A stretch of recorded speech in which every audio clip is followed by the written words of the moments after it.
దీక్షగా 42 రోజులు శివాలయానికి ఎవ్వరికీ చెప్పద్దు.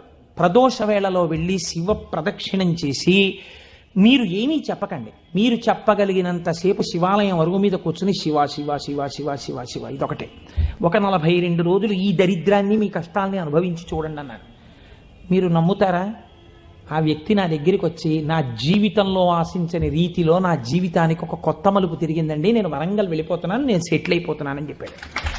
ఆ వ్యక్తే నాకు ఈ మధ్యనే మళ్ళీ ఫోన్ చేసి, కోటేశ్వరారు ఇప్పుడు నేను ఎంత ఆనందంగా ఉన్నాను అనండి, ఒక్కసారి మీరు ఏమైనా వరంగల్ వస్తారేమిటండి ఉపన్యాసాలకి, మీ దర్శనానికి వద్దాం అనుకుంటున్నాను, నేను కూడా కాకినాడ అన్నాడు.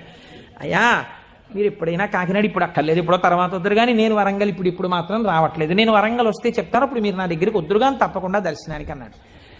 కళ్యాణి అందులో అంటారే ఏతి జీవంతిమానందో నరం వర్ష శతాదపి అంటుంది సుందరకాండ. 100 ఏళ్ళు